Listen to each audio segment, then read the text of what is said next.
শাহরু রমাদানাল্লাযী উনজিলা ফীহিল কুরআন। এই কোরআনকে নিয়ে মুসলমানদেরকে তার পরিবার পরিচালনা করতে হবে, মুসলমানদেরকে তার রাষ্ট্র পরিচালনা করতে হবে, মানুষকে জাতীয় সংসদ পরিচালনা করতে হবে। যদি আপনার গ্রামে, আপনার ইউনিয়নে, আপনার উপজেলায়, আপনার জেলায় অথবা জাতীয়ভাবে কেউ যদি অপরাধ করে, অত্যাচার করে, জুলুম করে, নির্যাতন করে, রাহাজানি করে, হাইজ্যাক করে, দখলবাজি করে, আমরা যার অবস্থান থেকে সকল কিছুর বিরুদ্ধে আমাদেরকে প্রতিবাদী এবং প্রতিরোধ গড়ে তুলতে হবে। তাহলে আল্লাহ সুবহানাহু ওয়া তাআলা আমাদেরকে সাহায্য করবেন, সেই জাতিকে আল্লাহ বেইজ্জতি করবেন না। আমার সামনে উপস্থিত আমার এলাকাবাসী, আসসালামু আলাইকুম ওয়া রাহমাতুল্লাহি ওয়া বারাকাতুহু। সম্মানিত ভাইয়েরা আমার, আলহামদুলিল্লাহ রোজা প্রায় শেষের দিকে আল্লাহ সুবহানাহু ওয়া তাআলা এই রোজাকে সামনে রেখে আল্লাহ রাসূল পাক সাল্লাল্লাহু আলাইহি ওয়াসাল্লাম হাদিস শরীফে ইরশাদ করেছেন, মান সামা রমাদানা ঈমানান ওয়া ইহতিসাবান গুফিরা লাহু মা তাকাদ্দামা মিন যামবিহি ওয়া মা তাআখার। সম্মানিত ভাইয়েরা আমার, আল্লাহ রাসূল সাল্লাল্লাহু আলাইহি ওয়াসাল্লাম হাদিস শরীফে যে বর্ণনা করেছেন যে যারা ঈমান এবং ইহতিসাবের সহিত রমজান শরীফের রোজা আদায় করবে তাদের সকল প্রকারের সগীরাগুলো ক্ষমা করে দেওয়া হবে। তাই সম্মানিত ভাইয়েরা আমার, আমরা যদি এই রমজান শরীফের রোজাকে ঈমান এবং ইহতিসাবের সহিত আমরা যদি রোজা আদায় করতে পারি, রোজা রাখতে পারি, তাহলে পরে আমাদের গুনাহ ক্ষমা হবে।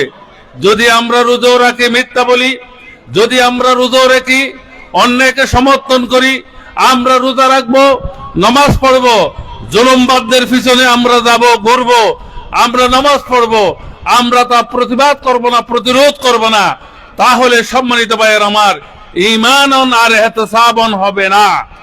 আপনার রোজা তখন আপনার গুনার কোনো ক্ষমা করতে পারবে না।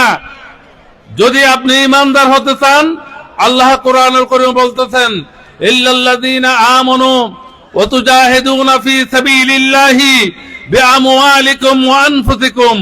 সম্মানিত ভাইয়েরা আমার, যদি ঈমানন ইহতিসাবনের সহিত হয়, যদি আপনার গ্রামে, আপনার ইউনিয়নে, আপনার উপজেলায়, আপনার জেলায় অথবা জাতীয়ভাবে কেউ যদি অপরাধ করে, অত্যাচার করে, জুলুম করে, নির্যাতন করে, রাহাজানি করে, হাইজ্যাক করে, দখলবাজি করে, আমরা যার অবস্থান থেকে সকল কিছুর বিরুদ্ধে আমাদেরকে প্রতিবাদী এবং প্রতিরোধ গড়ে তুলতে হবে। আমরা যদি এই ভূমিকা বাংলাদেশের জমিনে প্রত্যেকটা ইউনিয়নে, প্রত্যেকটা উপজেলায়, প্রত্যেকটা জেলায় অন্যায়ের প্রতিবাদ এবং প্রতিরোধ গড়ে তুলতে পারি, তাহলে আল্লাহ সুবহানাহু ওয়া তাআলা আমাদেরকে সাহায্য করবেন, সেই জাতিকে আল্লাহ বেইজ্জতি করবেন না। যদি অন্যায় অপরাধ আমরা চোখে দেখে তার প্রতিবাদ এবং তার প্রতিরোধ না করি, আল্লাহ আমাদেরকে অবশ্যই আল্লাহ বিভিন্নভাবে আমাদেরকে অত্যাচার জুলুম বাড়িয়ে দেবেন।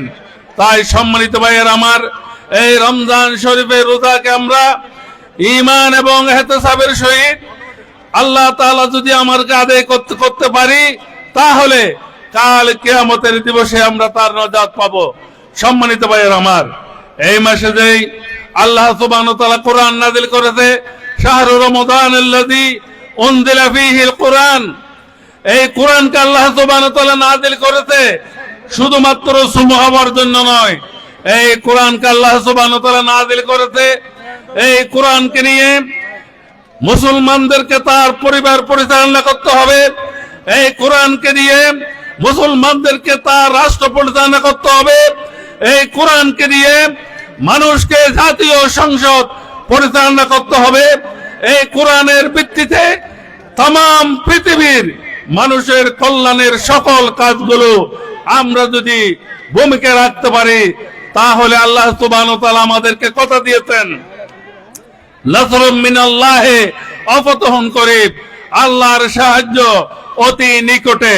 তাই আসুন সম্মানিত পুরস্কুলবাসী আমরা আল্লাহকে রাজি খুশি করার জন্য রমজানের এই ফজিলতকে আমরা আল্লাহ যেন কবুল করে আমরা ঈমান ইহতিসাবের সহিত রমজান শরীফের রোজা আদায় করার মাধ্যমে বাংলাদেশের জমিন থেকে জুলুম, নির্যাতন, রাহাজানি, অত্যাচার এবং স্বৈরাচার যদি ভবিষ্যতে মাথা ছড়া দিয়ে ওঠে তার প্রতিবাদ এবং প্রতিরোধ করার জন্য ঐক্যবদ্ধভাবে আমাদেরকে ভূমিকা রাখতে হবে।